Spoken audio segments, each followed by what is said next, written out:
साथ जा रहे हैं, तो पहले के पैटर्न पे अगर समझौता होता है तो एनडीए को फायदा होगा? ये मैं नहीं जानता कि क्या पैटर्न होगा।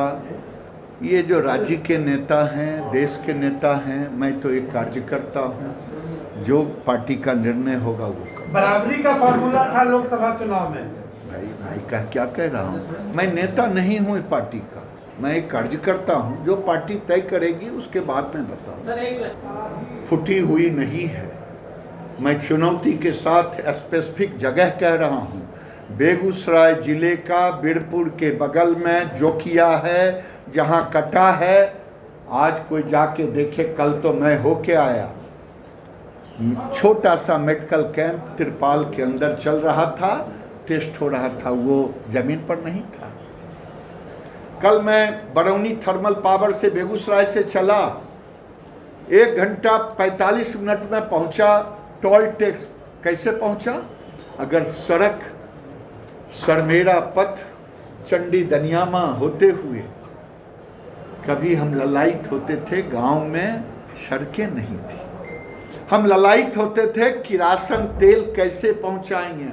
आज प्रधानमंत्री घर घर बिजली पहुंच गई। ये क्या है? ये सब आंकड़े हैं। मैं पूछना चाहता हूं विपक्ष से कि कोई ऐसा गांव नहीं बचा जिस पंचायत में, पंचायत शब्द का मैं प्रयोग कर रहा हूं, वहां सड़कें नहीं।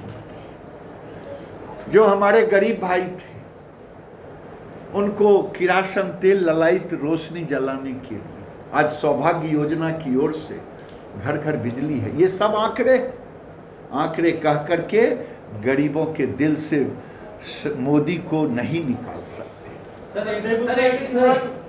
किसान धरना पर बैठे हुए हैं, का मामला हमने देखा, बाढ़ में भी आप घूमे हैं। देखिए, बेगूसराय ऐसे तो बिहार का सौभाग्य और दुर्भाग्य दोनों जुड़ा हुआ। आधी आबादी सुखाड़ से तो आधी आबादी बाढ़ से। और मैं जिस जिले से प्रतिनिधि हूँ, बेगूसराय, एक तरफ गंगा, दूसरे तरफ गंडक, तीसरे तरफ बलान, तो चारों तरफ से घिरा हुआ है। लेकिन मैं तारीफ नहीं कर रहा हूँ, सच्चाई कह रहा हूँ कि वहाँ का जिलाधिकारी ने 4 बजे भोर में कटा हुआ, 3 बजे हुआ, लेकिन लोगों के नज़र में जब आया और 6:30 बजते हम लोग, मैंने हमारे अध्यक्ष, हमारे प्रतिनिधि सब लोग जुटे और डीएम का भी प्रतिनिधि पहुंच गया, एडीएम, और सारी कार्रवाई करती। सबसे ज़्यादा खुशी मुझे हुआ जब कल मैं घूम रहा था बांध पर, बाढ़ पीड़ित जो बांध पे रह रहे थे, तो डॉक्टर दवा भी दे रहे थे, एंटीजन से सबका कोरोना का टेस्ट भी हो रहा था। ये खासियत है। लोग बुराई तो निकालता है, लेकिन अच्छाई मैं ये कह रहा हूँ। और मैं दूसरी बात कह रहा हूँ, चुनाव होगा कि नहीं होगा ये तो चुनाव आयोग बताएगा, क्योंकि मेरे हाथ में अन्ना मैं इस पर कोई प्रतिक्रिया दूंगा। लेकिन मैं ये जरूर कहूँगा, मैं जिस पार्टी का कार्यकर्ता हूँ उसके नेता मान्यवर देश के प्रधानमंत्री नरेंद्र मोदी, जो 2015 में भोजपुर आए थे, 1.25 लाख करोड़ रुपए का पैकेज की घोषणा की थी। और 1.25 लाख करोड़ के पैकेज की घोषणा के साथ साथ आज अभी चुनाव डिक्लेयर नहीं हुआ है, एक एक पाई को जमीन पर दे दिया। ये होता है कथनी और करनी। कोई माइका लाल ये नहीं कह सकता है कि प्रधानमंत्री ने 1.25 लाख करोड़ का पैकेज दिया, वो कहाँ है? वो कर दिया। और उससे भी बड़ी बात है कि भारत को आत्मनिर्भर भारत बना दिया, उस ओर अग्रसर हो गए।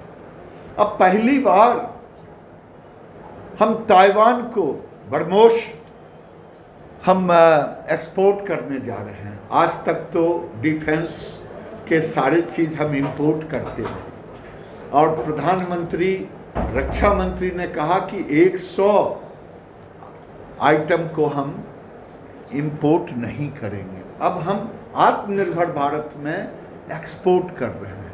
आत्मनिर्भर भारत में जिस भारत के पास कोरोना के आते ही पूरी दुनिया नरेंद्र मोदी को मैनेजमेंट गुरु के रूप में स्वीकारा, हमारे पास एक इंस्टीट्यूशन था टेस्टिंग का, आज 1500 से ज़्यादा हो गए। गांव गांव टेस्टिंग अब हो रहा है। लैब नहीं था, जो डेलिकेटेड अस्पताल नहीं थे, बेड नहीं था, आज 12-13 लाख बेड हो गए, 11 लाख से ऊपर टेस्टिंग हो रहा है। और सबसे बड़ी बात है, जो पीपीई किट या N95 या वेंटिलेटर हम इंपोर्ट करते थे, अब एक्सपोर्ट करने की ताकत में है। यही है आत्मनिर्भर भारत।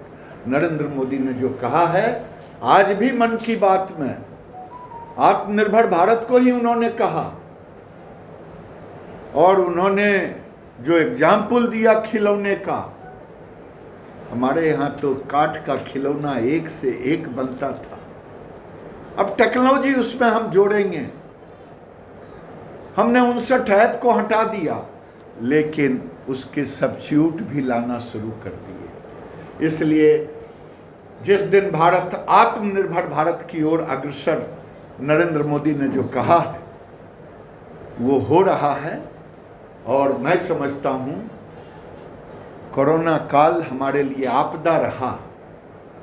उस आपदा को भी देश के 70 से ऊपर देश हैं जिनकी आबादी 80 करोड़ 90 करोड़ से नीचे है, लेकिन भारत के 80 करोड़ के लगभग उसके ऊपर लोगों को 8 महीने का भोजन देने का, यही आत्मनिर्भर भारत, यही गरीब कल्याण, यही भारत के प्रति संवेदना नरेंद्र मोदी का है।